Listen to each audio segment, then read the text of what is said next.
नकोशी पत्नी भाग 9 दृश्य 1 बेडवरील अंतर आणि मनाची ओढ. रात्रीचे 11 वाजले होते. संपूर्ण रणदिवे निवासस्थान शांत झाले होते. फक्त आदित्यच्या बेडरूममध्ये एसीचा हलकासा गुंजारम ऐकू येत होता. आदित्य बेडवर पडून लॅपटॉपवर काम करायचे नाटक करत होता, पण त्याचे पूर्ण लक्ष सोफ्यावर कुडकुडणाऱ्या नंदिनीकडे होते. तो छोटासा सोफा नंदिनीसाठी खूपच अपुरा पडत होता. तिचे पाय बाहेर येत होते आणि थंडीमुळे तिची अवस्था बघवत नव्हती. शेवटी आदित्यला राहावले नाही. तो रागाने बेडवरून उठला आणि नंदिनीजवळ जाऊन जोरात ओरडला. नंदिनी ती दचकून जागी झाली. आदित्य तिला बोलला, जाऊन बेडवर झोप. नंदिनी आश्चर्याने त्याच्याकडे बघते. काय? बेडवर जाऊ? पण कसं? आणि तुम्ही कुठे झोपणार? आदित्य म्हणतो, एका साईडला मी झोपतो, एका साईडला तू जाऊन झोप. आणि आता काही प्रश्न विचारू नकोस. नंदिनी, नाही, मी ठीक आहे इथेच. आदित्य, नंदिनी, आर्ग्युमेंट करू नकोस. सांगितलं ना एकदा बेडवर जाऊन झोप, तर जाऊन झोप. तुला माहिती आहे ना मला जास्त फोर्स करायला आवडत नाही. नंदिनी सुरुवातीला कचरली. तिला वाटले आदित्य पुन्हा तिला जवळ येण्याचा प्रयत्न करते म्हणून सुनावे. पण आदित्यच्या आग्रहाखातर ती बेडवर जाऊन एका कोपऱ्यात झोपली.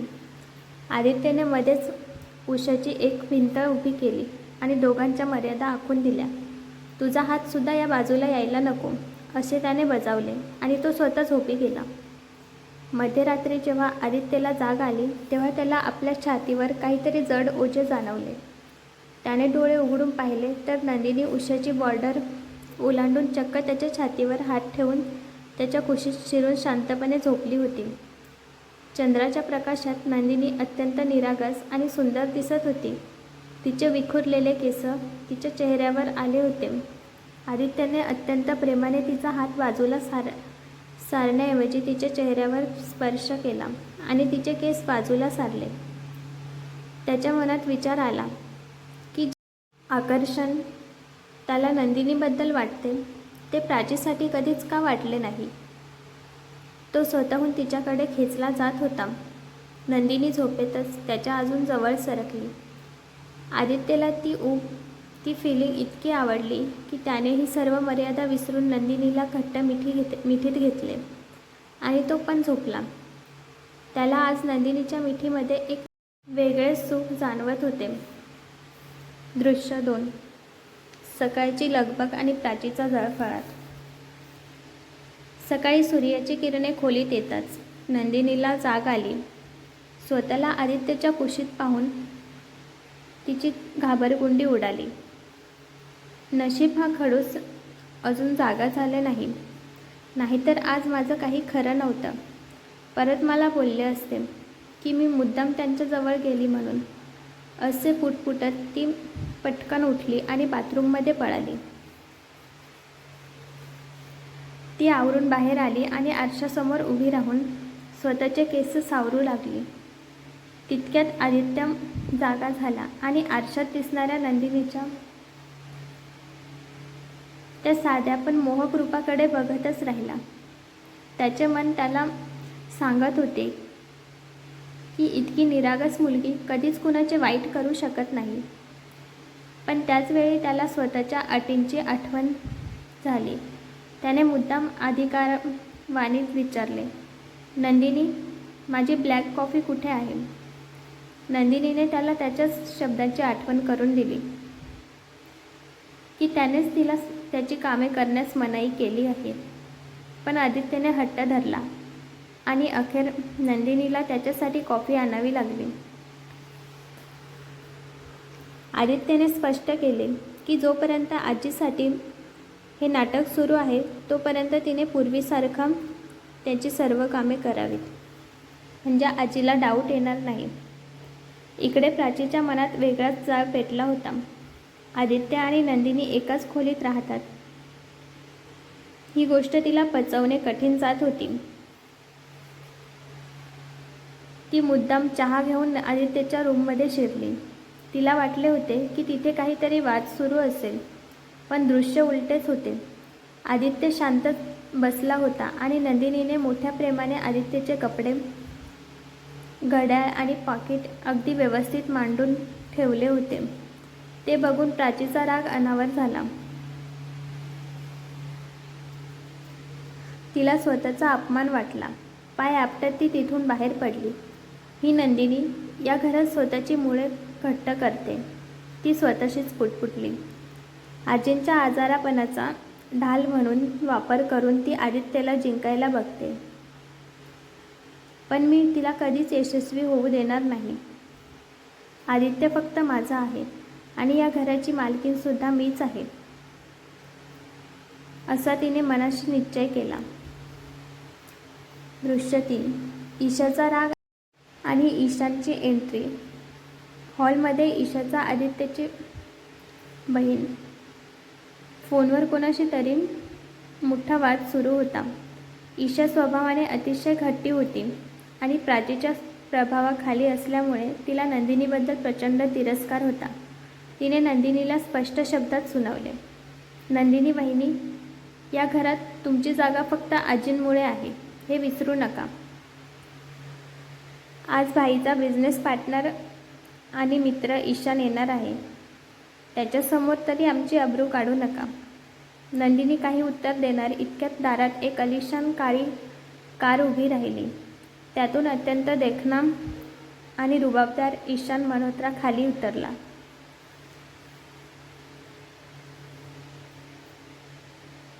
ईशान हा आदित्यचा अगदी जवळचा मित्र असला तरी स्वभावाने तो अत्यंत हसमुख आणि स्पष्टवक्ता होता.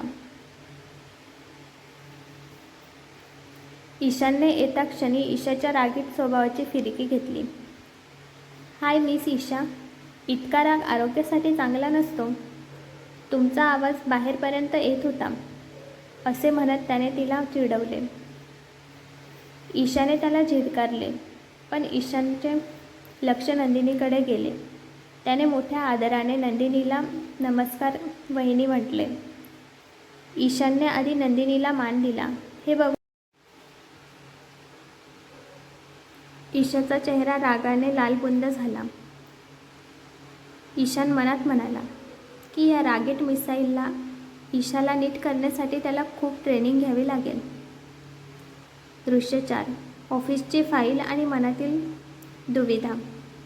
दुपारी ऑफिसच्या कामासाठी आदित्यला एक महत्त्वाची फाईल हवी होती, जी त्याला सापडत नव्हती.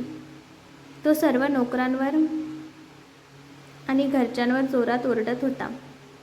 नंदिनी तिथे धावत आली आणि शांतपणे म्हणाली, आदित्यजी, फाईल कपाटाच्या खालच्या ड्रॉवरमध्ये आहे.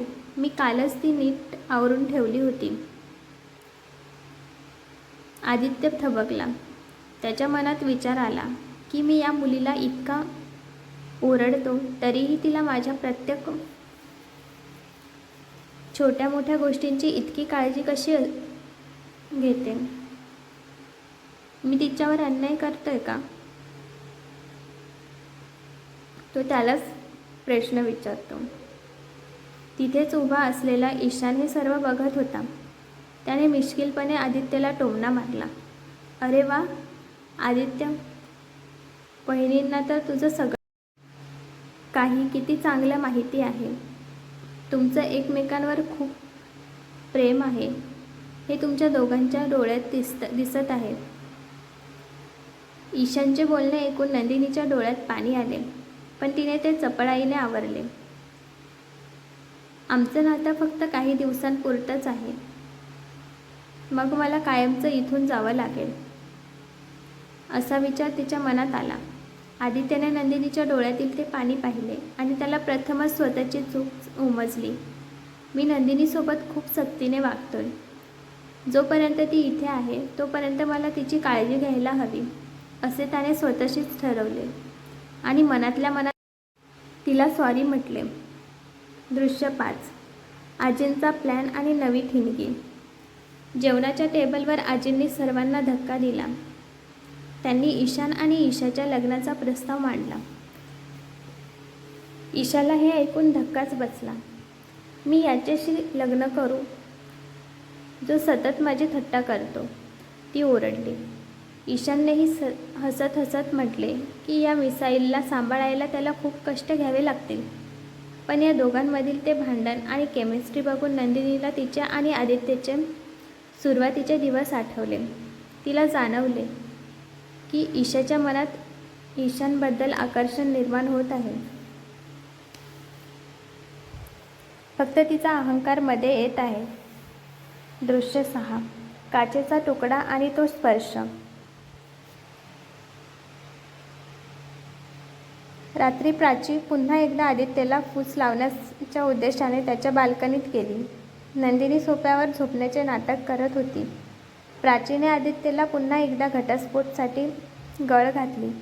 आदित्यने तिला संयम राखायला सांगितले म्हणून ती तिथून निघताना प्राचीने मुद्दाम हॉलमधील काचेची फुलदाणी पाडली. आवाज ऐकून नंदिनी अंधारात तिथे आली. तिचा पाय काचेवर पडणार इतक्यात आदित्यने धावत येऊन तिचा हात धरला आणि तिला स्वतःकडे खेचले. वेडी आहेस का? पाय कापला असता तुझा, तो काळजीने ओरडला. दोघांच्या नजरा पुन्हा एकदा भिडल्या.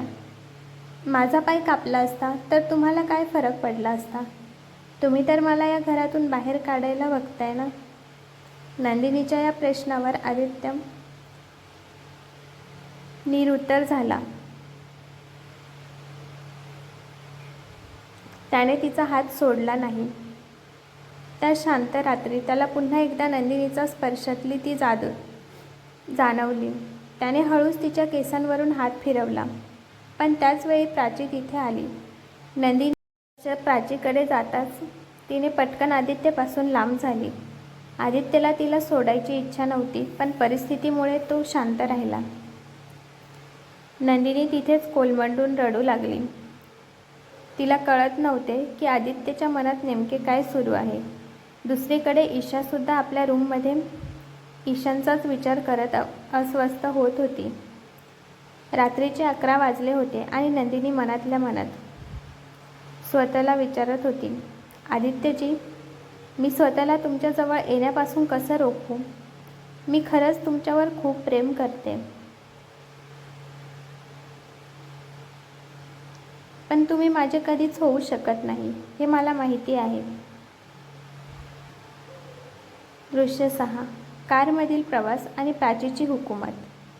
सकाळी आदित्य आणि नंदिनी नेहमीप्रमाणे ऑफिसला जायला निघतात. तेव्हाच प्राची तिथे येते आणि आदित्यकडे हट्ट धरते. आदित्य, मला पण तुमच्या ऑफिसमध्ये येऊ द्या.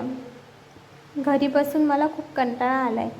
तिथे आले तर माझं मन तरी रमेल, असे ती लाडीगोडी लावून म्हणते. आदित्य तिला नकार देऊ शकत नाही आणि लवकर आवरून यायला सांगतो. प्राची उत्साहाने तयार होऊन येते. गाडी सुटणार इतक्यात नंदिनी नेहमीप्रमाणे आदित्यच्या शेजारच्या सीटवर बसणार असते, पण प्राची तिला झटकन बाजूला साधते आणि स्वतः आदित्यच्या जवळ जाऊन बसते. नंदिनीला नाईलाजाने ड्रायव्हरच्या शेजारच्या सीटवर बसावे लागते. गाडीत प्राचीने आदित्यचा हात घट्ट पकडून ठेवलेला असतो. तिला नंदिनीला दाखवायचं असते की आदित्य आणि ती किती क्लोज आहेत आणि ती सतत त्याच्याशी गप्पा मारत असते. आदित्यचे लक्ष मात्र समोरच्या आरशात असते, जिथून त्याला नंदिनीचा चेहरा स्पष्ट दिसत असतो. नंदिनीसुद्धा आरशातून आदित्यकडे बघते. तिच्या डोळ्यात एक अनामिक दुःख असते. आदित्यला प्राचीचे असं हात पकडणे अजिबात आवडत नसते, पण तिला वाईट वाटू नये म्हणून तो काहीच बोलत नाही आणि शांतपणे हा सगळा प्रकार सहन करतो. दृश्य 7. ऑफिसमधील गैरसमज आणि प्रियाचा छळ. ऑफिसमध्ये पोहोचल्यावरही प्राची आदित्यला चिटकूनच असते. ऑफिसमधील कर्मचाऱ्यांना, विशेषतः प्रिया आणि तिच्या मैत्रिणींना वाटते की प्राची हीच आदित्यची पत्नी आहे. त्या प्राचीची तोंडभरून स्तुती करतात. वाव मॅम, तुम्ही किती सुंदर आहात. सरांची चॉईस खरंच खूप चांगली आहे. त्यांना वाटते की प्राचीची जेवढी चापलूसी करू तेवढा आदित्य सर खुश होऊन त्यांना प्रमोशन देतील. पण या मूर्ख मुलींना हे कुठे माहिती होते की ज्या नंदिनीला त्या गावंढळ म्हणून हिणवतात आणि त्रास देतात, तीच या ऑफिसच्या बॉसची खरी कायदेशीर पत्नी आहे.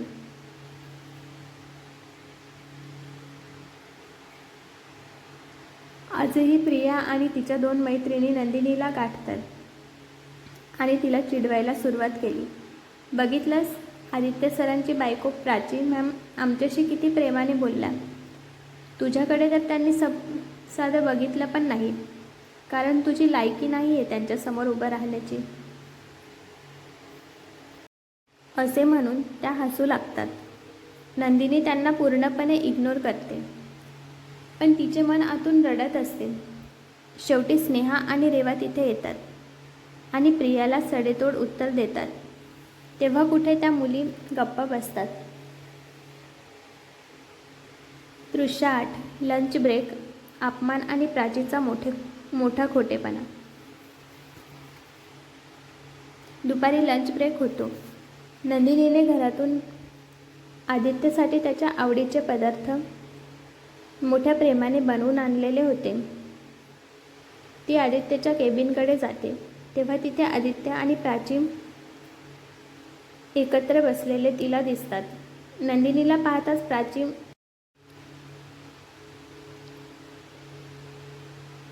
मुद्दाम आदित्यचा हात हातात घेते आणि मोठ्या अधिकाराने म्हणते, काही काम आहे का नंदिनी? नंदिनी त्यांना बघून बाहेर निघून जाते. आदित्यला पण वेगळं वाटतं. तो प्राचीचा हात झटकून देतो. प्राची बाहेर येते आणि नंदिनीला बोलते,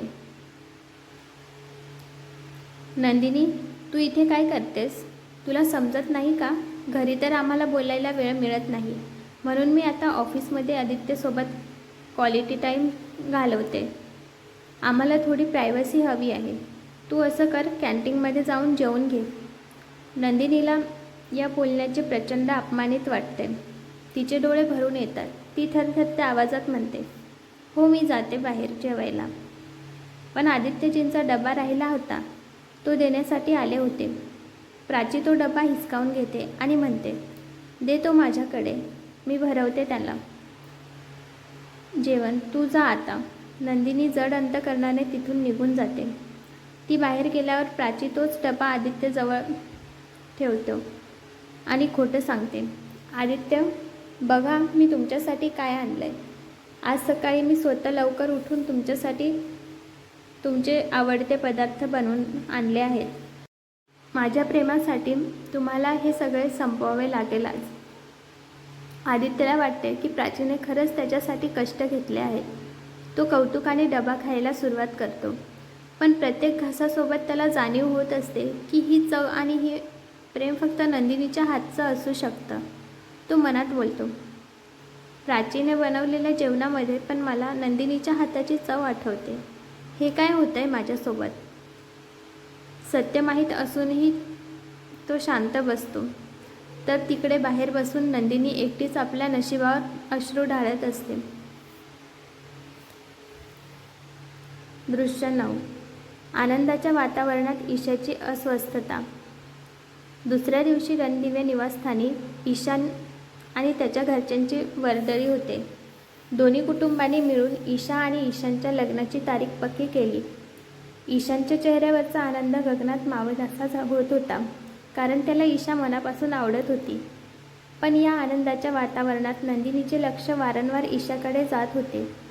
नेहमी चुलबुली आणि हसमुख असणारी ईशा आज अचानक शांत आणि उदास भासत होती. सर्वांनी नाश्ता केला, गप्पा झाल्या आणि पाहुणे निघून गेले. ईशा कोणालाही काही न सांगता झटकन आपल्या खोलीत निघून गेली. नंदिनीला राहावले नाही. तिला खात्री होती की ईशा काहीतरी लपवत आहे. ती ज्यूसचा ग्लास घेऊन ईशाच्या रूममध्ये गेली. ईशा, काय झालं ग? तू मगापासून खूप नाराज वाटतेस, असे नंदिनीने विचारताच ईशाचा संयम सुटला. ती ओरडून म्हणाली, वहिनी, बस करा. माझ्या पर्सनल लाईफमध्ये लुडबुड नको करूस. तू माझ्या भाईच्या आयुष्यात जबरदस्तीने घुसलीस. तसं माझ्या आयुष्यात घुसण्याचा प्रयत्न करू नकोस. ईशाच्या या शब्दांनी नंदिनीचे मन दुखावले गेले, पण तिने शांतपणे खोली सोडली.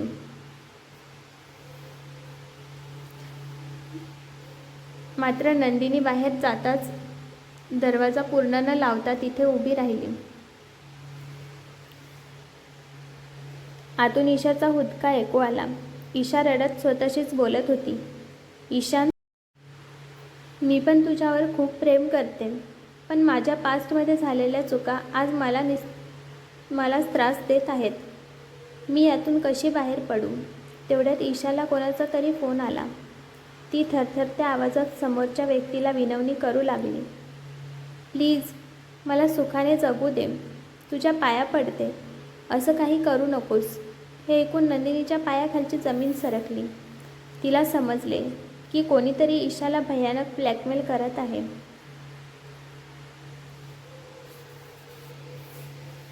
संध्याकाळी जेवण झाल्यावर नंदिनीचे लक्ष बाकवर पडलेल्या ईशाच्या फोनकडे गेले.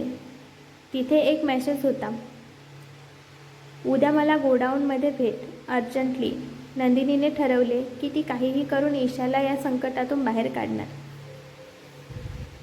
दृश्य 10. गोडाऊनमधील सत्य आणि वहिनीचे प्रेम. दुसऱ्या दिवशी नंदिनी गुपचूप ईशाचा पाठलाग करत एका निर्जन गोडाऊनपर्यंत पोहोचली. तिथे ईशा तिचा कॉलेजचा मित्र वरुणला भेटायला आली होती.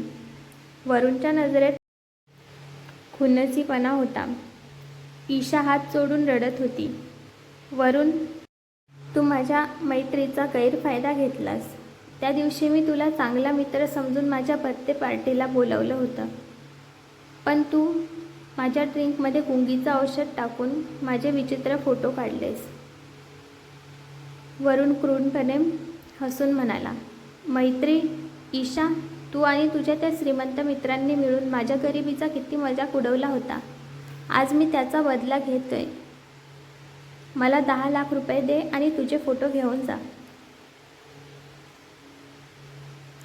तुझा भाऊ तर खूप श्रीमंत आहे, त्याच्याकडून घे आणि मला आणून दे. ईशाने विनवणी केली की ती भाईकडे इतकी मोठी रक्कम कशी मागणार, पण वरुणने तिला 7 दिवसाचा अल्टिमेट टाईम दिला आणि तो पळून गेला. ईशा तिथेच कोलमडून रडू लागली, देवा, कसं वाचवू मी स्वतःला. त्याच वेळी नंदिनी पुढे आली आणि तिने ईशाला घट्ट मिठी मारली. ईशा चकित झाली. नंदिनी म्हणाली, ईशा, शांत हो, मी सगळं ऐकलंय, यात तुझी काही चुकी नाही. आपण त्या वरुणला धडा शिकू. ईशाच्या डोळ्यात पश्चातापाचे अश्रू आले. वहिनी, मी तुला किती त्रास दिला, पण तू तरीही मला वाचवायला आलीस. मला माफ कर. नंदिनीने तिचे अश्रू पुसले आणि म्हणाली, तू माझ्यासाठी माझ्या लहान बहिणीसारखी आहेस. आता घाबरायचं नाहीस. तुझी बहिणी तुझ्या पाठीशी आहे. मी तुला काही होऊ देणार नाही. त्या दोघींनी घरी परत देताच दृश्य 11. बेडमधील रोमॅन्टिक क्षण आणि बदलता आदित्य. नंदिनी आणि ईशा घरी परतल्या. आदित्य हॉलमध्ये बसलेला होता. त्याने संशयाने नंदिनीला विचारले, नंदिनी, कुठे गेली होतीस? इतका वेळ नंदिनीने चतुराईने विषय टाळला आणि ईशाच्या लग्नाच्या तयारीची बद्दल बोलायला सुरुवात केली. रात्री जेव्हा सर्वजण आपापल्या खोलीत गेले तेव्हा आदित्य लॅपटॉपवर काम करत होता. नंदिनी बेडवर आपली जागा सावरत होती. आदित्यचे लक्ष सारखे नंदिनीकडे जात होते. आज त्याला नंदिनीच्या डोळ्यात एक वेगळीच चिंता दिसत होती आणि तिच्या चेहऱ्यावर कोमलता दिसत होती. तो तिच्या जवळ जातो आणि विचारतो, आदित्य, नंदिनी, तू आज खूप वेगळी वाटतेस. काही विशेष घडलं आहे का? तू काही प्रॉब्लेममध्ये आहेस का? तसं असेल तर सांग मला. नंदिनी बोलते, काही नाही. तिला सांगायचे असते पण ती तिने ईशाला शपथ दिली होती की ती आदित्यला काही सांगणार नाही म्हणून. ती बोलली, काही नाही, ठीक आहे आई मी. आदित्यने विचारत तिचा हात हळूच आपल्या हातात घेतला. त्याला वाटलं होतं जे घरात घडत आहे त्यामुळे ती उदास असेल, म्हणून तो आज त्याचा सर्व इगो सोडून तिला जवळ घेतो. नंदिनीचा श्वास रोखला गेला. आदित्य तिला आपल्या जवळ ओढत म्हणाला, तुला माहिती आहे, तू जेव्हा अशी काळजीत असतेस ना, तेव्हा तू खूप सुंदर दिसतेस. आदित्यचा चेहरा नंदिनीच्या जवळ आला. तो तिच्या केसांच्या बटा हळूच मागे सारत होता. दोघांच्या नजरा भिडल्या होत्या आणि खोलीतील वातावरण पूर्णपणे रोमॅन्टिक झाले होते. आदित्यला प्रथमच जाणवले की प्राचीपेक्षा नंदिनीची साथ त्याला जास्त सुखद वाटते. नंदिनीलाही आदित्यच्या मिठीत सुरक्षित वाटत होतं. आदित्यने तिच्या कपाळावर हलकेसे चुंबन घेतले. आज तो काय करतोय हे तो विसरून तिला मिठीत घेतो आणि बेडवर जाऊन झोपतो. हा क्षण त्या दोघांच्या नात्यातील एक नवीन वळण होता. पण त्याच वेळी नंदिनीच्या मनात विचार सुरू होता, आदित्यजी, तुमचं प्रेम मी कमवू शकेन की नाही माहिती नाही, पण ईशाला या संकटातून वाचवण्यासाठी मी माझं सर्वस्व पणाला लावेन. काय होईल पुढे, ईशाला या संकटातून बाहेर काढू शकेल की नाही, ते बघण्यासाठी माझ्या चॅनलला सबस्क्राईब करा, बेल आयकॉन क्लिक करा आणि नोटिफिकेशन ऑल करा, म्हणजे माझ्या कथेचे नवीन नवीन भाग तुमच्यापर्यंत पोहोचण्यास मदत होईल. आणि प्लीज माझ्या चॅनलला सबस्क्राईब करा. तुमचा एक सबस्क्राईब माझ्यासाठी खूप महत्त्वाचा आहे आणि माझ्या कथेला असंच सपोर्ट करा. धन्यवाद.